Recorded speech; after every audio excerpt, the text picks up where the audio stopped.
Welcome to KR TV. Vijay Thalapathy ఈ hero పేరు తెలియనటువంటి ప్రేక్షకులు చాలా తక్కువ మందే ఉంటారు. అంటే ఆయన సంపాదించుకున్నటువంటి ప్రేక్షకులు కొన్ని లక్షల్లో కోట్లలో కూడా ఉన్నారు. Interviews, podcast, political ads, business ads, social media marketing, digital promotions. Contact KR TV 9281041008. Mail ID krtv.md@gmail.com.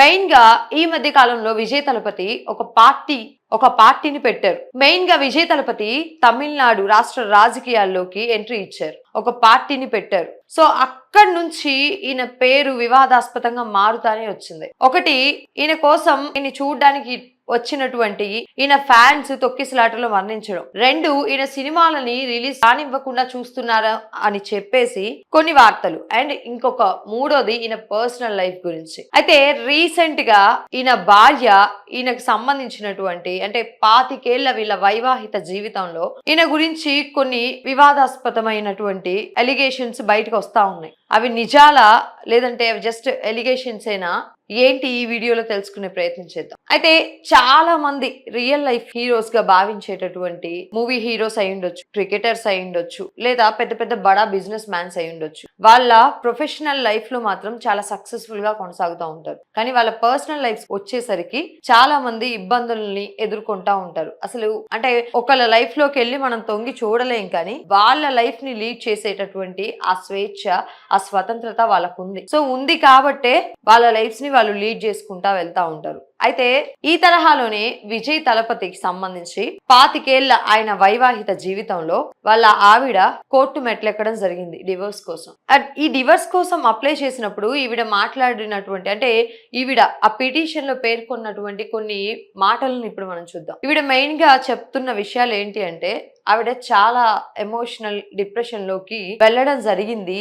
ఈయన పర్సనల్ ఎఫ్ఐఆర్స్ హీరోయిన్ తో పర్సనల్ ఎఫ్ఐఆర్ పెట్టుకోవడం వల్ల ఈవిడ పెట్టినటువంటి ఈవిడ పొందుపరిచినటువంటి ఈ పిటిషన్ లో ఏముంది అంటే, మెయిన్ గా 25 ఏళ్ల వీళ్ళ వైవాహిక జీవితంలో ఆయన ఆవిడికి మాట ఇచ్చారట, నేను మారిపోతాను, నేను పర్సనల్ గా ఏ ఎఫ్ఐఆర్ ఎవరితో పెట్టుకోను అని చెప్పేసి. అయితే రెండో పాయింట్ వచ్చేసరికి, ఆయన చెప్పినప్పటికి కూడా మాట ఇచ్చినప్పటికి కూడా అదే బాండ్ ని ఒక హీరోయిన్ తో కొనసాగించడం వల్ల ఈవిడ చాలా డిస్టర్బెన్సెస్ కి గురైందట. అండ్ ఇంకొక థర్డ్ పాయింట్ ఏంటి అంటే, ఈవిడ క్లియర్ గా మెన్షన్ చేసింది ఆ హీరోయిన్ ఎవరు ఏంటి అని చెప్పేసి, నేను వాళ్ళ పర్సనల్ లైఫ్ ని తీసుకొచ్చి బయట పెట్టాలని అనుకోవడం లేదు. సో ఇది ఏ మాత్రం కూడా అంటే విజయ్ తలపతి అంటే ఆయన వైఫ్ గాని అంటే వీళ్ళిద్దరూ మాట్లాడాల్సి వచ్చినప్పుడు, ఒకవేళ మాట్లాడాల్సి వస్తే ఆవిడ బయట పెడతాను, ఆవిడ హీరోయిన్ పేరని కూడా చెప్తా ఉంది. ఇక రీసెంట్ గా ఆయన ఒక హీరోయిన్ తో ఒక పెళ్లి రిసెప్షన్ కి అటెండ్ అవ్వడం జరిగింది. ఇది అందరూ కూడా చూసారు,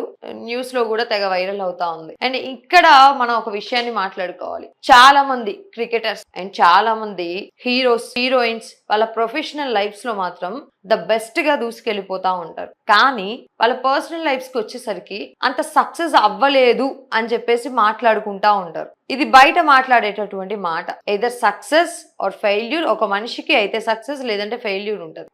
ఒక మనిషితో ఒక బంధం అనేది సరిగ్గా ముడిపడలేదు అని అంటే దాని అర్థం వాళ్ళు ఫెయిల్ అయినట్టయితే కాదు. సో వాళ్ళు ఇంకా అంటే వాళ్ళ బంధానికి రెస్పెక్ట్ ఇచ్చుకుంటూ వాళ్ళు సెపరేట్ అవుతా ఉంటారు. మనం చూస్తే నాగ చైతన్య సమంత విషయంలో అయి ఉండొచ్చు, లేదంటే హార్దిక్ పాండ్యా అండ్ నటాషా ఆవిడ విషయంలో అయినా అయి ఉండొచ్చు. ఇలా చాలా మంది క్రికెటర్స్. ఇది ఇక్కడ వరకు బానే ఉంది. ఇక ఇప్పుడు ఇదే అంశానికి వస్తే, ఈయన పర్సనల్ లైఫ్ గురించి ఆయన వైఫ్ ఎక్కడా కూడా అనవసరమైనటువంటి డిస్కషన్ కానీ, అనవసరమైనటువంటి మాటలను కానీ, లేదంటే అనవసరమైనటువంటి పేర్లను కానీ బయట పెట్టడం జరగలేదు. కానీ ఈయన రాజకీయ ఎంట్రీ ఏదైతే ఉందో దీన్ని ఓర్చుకోలేనటువంటి కొంతమంది ఒక హీరోయిన్ పేరు పర్టికులర్ గా మెన్షన్ చేసి మరి ఆవిడ ఇంటి నుంచి ఈయన బయటకు వస్తే ఆయన రాజకీయంగా ఎదుర్కోవడానికి మేము సిద్ధం అని చెప్పేసి పర్టికులర్ గా హీరోయిన్ పేరు తీసి మాట్లాడడం జరిగింది. ఇదే నేపథ్యంలోనే మనం ఇంతకు ముందు చాలా హీరోయిన్స్ ని గానీ హీరోస్ ని గానీ చూస్తా ఉన్నాం. ఒకటి పవన్ కళ్యాణ్ గారు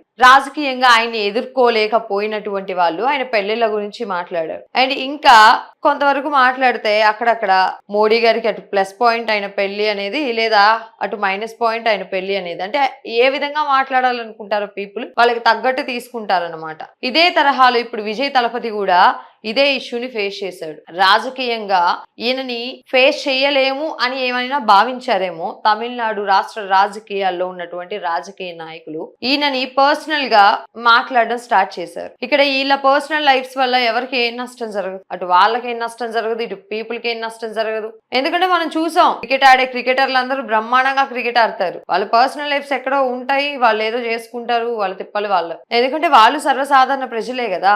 వాళ్ళ ప్రొఫెషనల్ లైఫ్ లో ఏ విధంగా లీడ్ చేస్తున్నారు అనేది చాలా ఇంపార్టెంట్. సో ఇలానే చూడాలి. కానీ కొంత మేరకు ఈ సోషల్ మీడియా ట్రోలింగ్స్ కి గురి చేయడం గానీ, వీళ్ళని ఇబ్బంది పెట్టడం గానీ, లేదంటే వీళ్ళ మీద ఎలిగేషన్స్ పాస్ చేయడం గానీ, ఉన్నది లేనట్టుగా సృష్టించడం గానీ, ఇలాంటివన్నీ చేస్తా ఉంటారు. కొంతవరకు అంటే వ్యూస్ కోసం అని చెప్పొసో, లేదంటే ఏదో వాళ్ళ సంతృప్తి కోసం అన్నట్టు వీళ్ళ లైఫ్స్ ని బయట బహిరంగంగా పెడతా ఉంటారు. అది చాలా వరకు తప్పు. సో ఇదే తరహాలో విజయ్ తలపతి కూడా ఇప్పుడు ఇదే ఇష్యూని ఫేస్ చేశారు. ఈయన ఇవన్నీ దాటుకొని వీళ్ళందరికీ సమాధానం చెప్పుకుంటూ బయటకు వస్తారా రాజకీయాల్లోకి, లేదంటే పార్టీ పెట్టడంతోనే ఆగిపోతారా? ఇక మనం చూడాలి.